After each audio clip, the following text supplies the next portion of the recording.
आचार्य चाणक्य कहते हैं, मूर्ख और नीच लोगों को माफ करना और सज्जन व्यक्ति का अपमान करना इंसान को सीधे सीधे मुसीबत में डाल देता है, क्योंकि मूर्खता को नजरअंदाज करना अग्नि को हवा देने जैसा होता है और सज्जन व्यक्ति का अपमान वह समय आने पर आपको आईना दिखाता है, और वह भी बहुत तीखा। इसलिए चाणक्य नीति कहती है, जहां जरूरी हो वहां जवाब दो और जहां मौन जरूरी हो वहां संयम रखो। और सबसे बड़ी बात, नीच व्यक्ति से अपने अपमान का बदला जरूर लो। नमस्ते दोस्तों, DBR कोट्स YouTube चैनल में आपका हार्दिक स्वागत है। आज हम आचार्य चाणक्य के एक बहुत ही महत्वपूर्ण और गहरे विचार पर चर्चा करेंगे, जो है अपमान का बदला कैसे लेना चाहिए। चाणक्य, जिन्हें उनकी नीतियों और बुद्धिमानी के लिए जाना जाता है, कहते हैं कि जीवन में कभी भी नीच व्यक्ति को माफ नहीं करना चाहिए, साथ ही सज्जन व्यक्ति की बुराई करने से भी बचना चाहिए, क्योंकि यह दोनों ही चीजें आपको परेशानी में डाल सकती हैं। एक नीच व्यक्ति जो स्वभाव से ही बेशर्म और दुष्ट होता है, उसका जवाब देना जरूरी है। अगर कोई आपका अपमान करता है, आपकी बेइज्जती करता है, तो उसे बिल्कुल बर्दाश्त ना करें। आपको पूरी ताकत के साथ उसका जवाब देना होगा, क्योंकि एक सांप से भी ज्यादा जहरीला वह इंसान होता है जिसकी बुद्धि दूषित होती है। ऐसा व्यक्ति सही बातें कभी समझ ही नहीं पाता। जब चंद्रगुप्त ने चाणक्य से पूछा, गुरुदेव, फिर बदला कैसे लिया जाए? कई बार हम इस उलझन में फंस जाते हैं कि आखिर अपमान का जवाब कैसे देना चाहिए। तब चाणक्य ने बहुत ही गंभीर और गहरी बात कही। उन्होंने कहा, देखो, अगर तुम्हें अपने शत्रु को खत्म करना है तो जड़ से खत्म कर देना ही बेहतर होगा, क्योंकि वही तुम्हारे लिए भविष्य में खतरा बन सकता है। यह सुनकर चंद्रगुप्त चौंक गए और बोले, आप यह कैसी बात कर रहे हैं? चाणक्य ने जवाब दिया, यह बात तुम्हें कठोर लग सकती है, तुम्हें आश्चर्यचकित कर सकती है, लेकिन यह हकीकत है। मैं यह बात आम इंसानों के जीवन के लिए नहीं कह रहा, बल्कि तुम्हारी रक्षा और तुम्हारे साम्राज्य के लिए कह रहा हूं। अगर तुम्हारी जिंदगी में कोई बुराई है तो उसे जड़ से खत्म कर देना ही बेहतर है, क्योंकि अगर थोड़ी सी भी बुराई बची रही तो वह और बड़ी बुराई को जन्म देगी और फिर तुम्हें उसका सामना दोबारा करना पड़ेगा। यानी अगर तुम्हें कुछ खत्म करना है तो उसे पूरी तरह खत्म कर दो। आइए अब हम चाणक्य के इस विचार को और विस्तार से समझते हैं, ताकि आप न केवल चाणक्य की नीतियों को समझ सकें, बल्कि उन्हें अपने जीवन में लागू भी कर सकें। एक अपमान को सहना मूर्खता है। चाणक्य कहते हैं कि बार बार अपमान सहना मूर्खता का लक्षण है। अगर कोई व्यक्ति आपको बार बार नीचा दिखाता है, आपकी बेइज्जती करता है, तो इसका मतलब है कि वह आपकी कमजोरी का फायदा उठा रहा है। ऐसा व्यक्ति आपकी परेशानी को देखकर खुशी महसूस करता है और इसे अपनी जीत समझता है।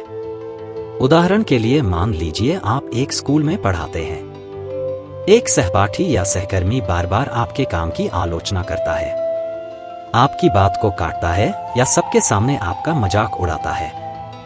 अगर आप हर बार चुप रहते हैं तो वह व्यक्ति और ज्यादा हावी होने की कोशिश करेगा। वह सोचेगा कि आप उसका जवाब नहीं दे सकते और इससे उसका हौसला बढ़ेगा। चाणक्य कहते हैं कि ऐसी स्थिति में चुप रहना समझदारी नहीं, बल्कि कमजोरी है। इसका मतलब यह नहीं कि आपको तुरंत गुस्से में जवाब देना है, बल्कि आपको समझदारी से उसका जवाब देना है। उदाहरण के लिए, अगर कोई आपके ऑफिस में आपकी मेहनत का मजाक उड़ाए और कहे, तुम तो बस समय बर्बाद कर रहे हो, तुमसे कुछ नहीं होगा, तो आप उसका जवाब तुरंत ना देकर अपने काम पर ध्यान दें। अपनी मेहनत से उस प्रोजेक्ट को इतना शानदार बनाएं कि बॉस उसकी तारीफ करे।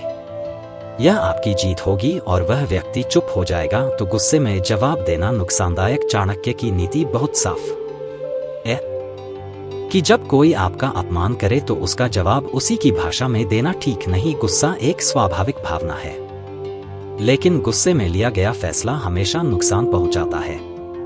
मान लीजिए कोई आपके परिवार के सामने आपकी कमियां गिनाने लगे, अगर आप गुस्से में आकर चिल्लाने लगते हैं या उसका जवाब उसी तरह देते हैं तो इससे ना केवल स्थिति और बिगड़ेगी बल्कि लोग आपको भी गलत समझ सकते हैं। हो सकता है कि उस पल में आपको अच्छा लगे कि आपने जवाब दे दिया, लेकिन बाद में आपको पछतावा होगा। चाणक्य सलाह देते हैं कि ऐसी स्थिति में शांत रहे। शांत रहने का मतलब यह नहीं कि आप डर गए, बल्कि यह आपके आत्मविश्वास को दिखाता है। उदाहरण के लिए, अगर कोई बाजार में आपसे बहस शुरू करे और आपकी इज्जत पर सवाल उठाए तो आप शांति से मुस्कुराकर कह सकते हैं, आपको ऐसा लगता है कोई बात नहीं। यह छोटी सी मुस्कान और आपका शांत स्वभाव उसे परेशान कर देगा। वह सोचेगा कि उसकी बातों का आप पर कोई असर नहीं हुआ और यह उसके लिए एक हार होगी। एक और उदाहरण देखिए, मान लीजिए आप एक कॉलेज में पढ़ते हैं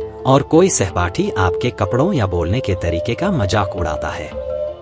अगर आप गुस्से में जवाब देते हैं तो वह और ज्यादा मजाक उड़ाएगा, लेकिन अगर आप शांत रहकर कहते हैं मुझे अपने स्टाइल से प्यार है और अपने काम में लगे रहते हैं तो वह धीरे धीरे चुप हो जाएगा। यह चाणक्य का तरीका है जो हमें सिखाता है कि गुस्से से नहीं बल्कि बुद्धि से जवाब देना चाहिए। 3 अपमान का जवाब समझदारी से देना। चाणक्य कहते हैं कि अपमान का बदला जल्दबाजी में नहीं लेना चाहिए। बदला लेने का मतलब यह नहीं कि आप उस व्यक्ति को उसी तरह नीचा दिखाएं, बल्कि आपको अपनी मेहनत, अपने काम और अपनी सफलता से उसका जवाब देना चाहिए।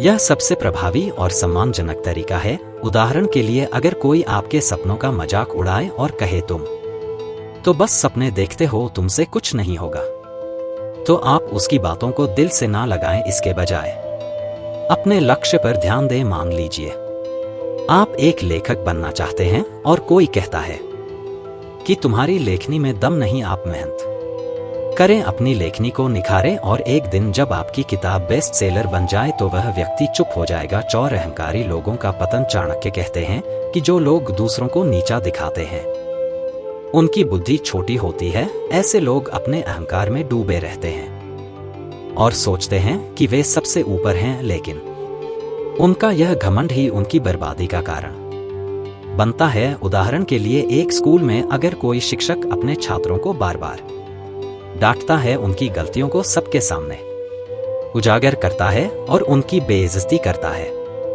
तो हो सकता है कि कुछ समय तक वह डर के मारे सम्मान पाले, लेकिन धीरे धीरे छात्र उसका सम्मान करना बंद कर देंगे। लोग उससे दूरी बनाने लगेंगे और एक दिन उसका अहंकार ही उसे ले डूबेगा। चाणक्य एक और उदाहरण देते हैं। जब भगवान श्री कृष्ण अपने मामा कंस के दरबार में गए तो कंस ने सबके सामने उनका अपमान किया। उसने कहा, एक छोटा सा बालक मुझे मार देगा, मैं वह हूं जिसके सामने पूरी दुनिया सिर झुकाती है। लेकिन श्री कृष्ण ने शांत रहकर अपनी शक्ति दिखाई। उन्होंने कंस को उसी के दरबार में हरा दिया और उसका घमंड चूर चूर कर दिया। यह उदाहरण हमें सिखाता है कि अहंकारी लोग भले ही 5 वार के लिए अपमान सहने की सीमा, लेकिन उनका चाणक्य कहते हैं कि हर बार अपमान सहना ठीक नहीं। अगर कोई पहली बार आपका अपमान करे तो उसे नजरअंदाज करना समझदारी है। दूसरी बार भी अगर आप सह लें तो यह आपकी महानता दिखाता है, लेकिन तीसरी बार अपमान सहना आपकी कमजोरी और मूर्खता मानी जाएगी। उदाहरण के लिए, अगर कोई आपके दोस्तों के सामने एक बार आपका मजाक उड़ाए तो आप उसे नजरअंदाज कर सकते हैं, लेकिन अगर वह बार बार ऐसा करता है तो आपको उसे रोकना होगा। आप शांत लेकिन दृढ़ स्वर में कह सकते हैं, मुझे तुम्हारा यह मजाक पसंद नहीं, कृपया इसे बंद करो। यह आपकी ताकत और आत्मसम्मान को दिखाएगा। 6 सफलता ही सबसे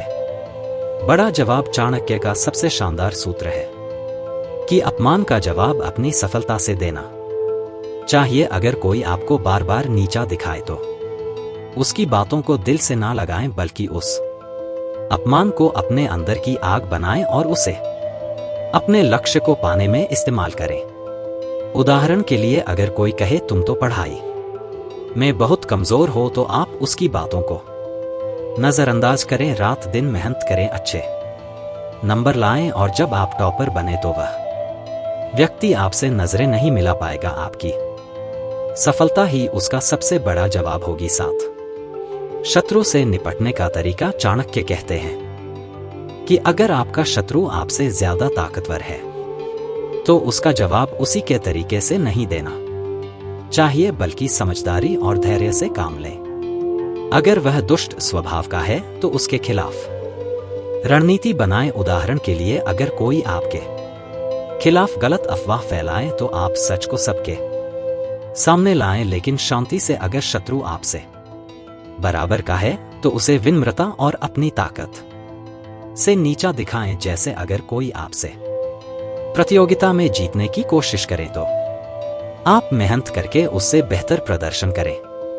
चाणक्य की यह बात हमें चंद्रगुप्त के उदाहरण से समझ आती है। जब चंद्रगुप्त ने पूछा कि शत्रु को कैसे खत्म करना चाहिए तो चाणक्य ने कहा कि शत्रु को पूरी तरह खत्म कर दो ताकि वह दोबारा ना उठ सके। लेकिन इसका मतलब यह नहीं कि आप हिंसा करें, इसका मतलब है कि आप अपनी रणनीति से शत्रु को ऐसा जवाब दें कि वह दोबारा आपके खिलाफ सिर ना उठा सके। उदाहरण के लिए, अगर कोई आपके बिजनेस को नुकसान पहुंचाने की कोशिश करे तो आप अपने प्रोडक्ट को इतना शानदार बनाएं कि उसका बिजनेस ही बंद हो जाए। 8 अपमान का दर्द और उससे उबरना। चाणक्य कहते हैं कि अपमान का दर्द मौत से कम नहीं होता। जब कोई आपको सबके सामने नीचा दिखाता है तो वह दुख बहुत गहरा होता है। कई बार लोग आपके पुराने अपमान को बार बार याद दिलाते हैं ताकि आप कमजोर महसूस करें, लेकिन एक समझदार व्यक्ति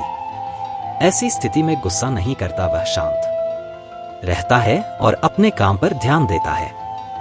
उदाहरण के लिए, अगर कोई आपके पुराने फेलियर को बार बार उछाले तो आप उसे अपनी नई उपलब्धियों से जवाब दें। यह दिखाएगा कि आपने अपने अतीत से सीखा और आगे बढ़ गए। 9 नीच व्यक्ति से दूरी बनाई। चाणक्य कहते हैं कि जो लोग दूसरों का अपमान करते हैं उनसे दूरी बनाए रखना ही बेहतर है। ऐसे लोग अपनी छोटी सोच और दुष्ट बुद्धि की वजह से कभी सफल नहीं हो पाते। उदाहरण के लिए, अगर कोई आपके मोहल्ले में हर किसी की बुराई करता हो, उसकी बेइज्जती करता हो, तो उससे दूरी बनाएं। उसकी संगति आपको भी नुकसान पहुंचा सकती है। चाणक्य कहते हैं कि जैसे सड़े हुए फल से बदबू आती है, वैसे ही नीच व्यक्ति की सोच से समाज में नकारात्मकता फैलती है। 10 निष्कर्ष। दोस्तों, चाणक्य की नीतियां हमें सिखाती हैं कि अपमान का जवाब गुस्से या